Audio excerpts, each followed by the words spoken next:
Hari ini, aku nak bawa korang ke satu topik yang mungkin buat korang geli, buat korang muntah, atau mungkin buat korang insaf sikit, iaitu sejarah jijik Eropah zaman dulu. Jadi kalau korang tengah makan nasi ayam ke, laksa ke, apa-apa sajalah, aku nasihatkan skip dulu, tengok masa perut dah kosong nanti. Okey, kita selalu dibesarkan dengan gambaran bahawa orang Eropah zaman dulu ni sangat bertamadun. Dalam filem, diorang pakai pakaian mewah, duduk dalam istana cantik, pakai bedak tebal, rambut disisir rapi, dan jalan penuh gaya. Tapi, realitinya? Tunggu dulu. Rambut cantik? Itu sebenarnya rambut palsu. Baju cantik? Tapi badan tak mandi sampai berminggu. Istana indah? Tapi bawah tangga penuh tahi. Zaman dulu, orang Eropah tak ada kereta. Yang ada cuma kuda. Bayangkan di bandar-bandar besar macam London atau Paris, setiap hari beribu ekor kuda digunakan untuk bawa orang atau barang. Tapi korang tahu tak berapa banyak najis yang kuda ni keluarkan? Sampai beratus tan sehari. Bila kuda tu mati, bangkai dia tak terus dialih. Kadang-kadang tunggu sampai bangkai tu keras dulu baru angkat.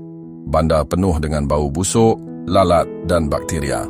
Dan ya, ini Eropah yang kononnya lebih maju dari kita. Sebelum ada sistem kumbahan, orang Eropah buang najis macam mana? Jawapannya, dari tingkap. Ya, betul. Dorang campak najis keluar tingkap dari tingkat atas rumah.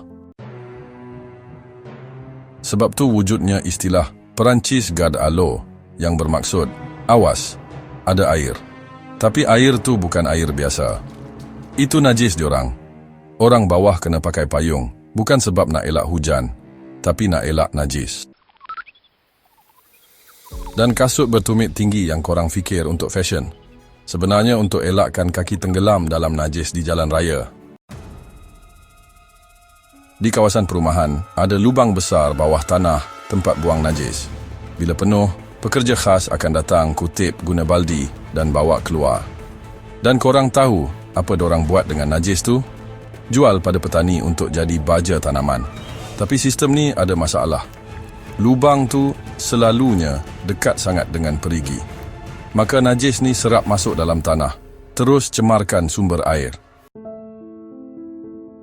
Zaman dulu, orang Eropah tak ada ubat gigi. Gigi mereka hitam, berlubang dan berbau. Tapi percaya tak, gigi hitam dianggap fashion pada zaman tu. Kalau gigi sakit, mereka pergi bukan ke doktor, tapi ke tukang besi atau tukang kayu untuk cabut gigi. Serius. Dan rambut palsu yang besar-besar tu, itu bukan sebab nak cantik saja, tapi untuk tutup kepala yang penuh kutu atau botak sebab penyakit. Salah satu penyakit yang paling teruk masa tu ialah sifilis, yang boleh buat orang gila, buta dan rambut gugur. Zaman sekarang, kalau tak mandi 2 hari pun orang dah tegur. Tapi masa dulu, mandi dianggap berbahaya. Orang percaya air panas buka liang pori dan penyakit boleh masuk melalui liang tu. Disebabkan tahap kebersihan yang sangat teruk, beribu-ribu orang mati setiap tahun disebabkan penyakit seperti kolera, tifus dan Black Death.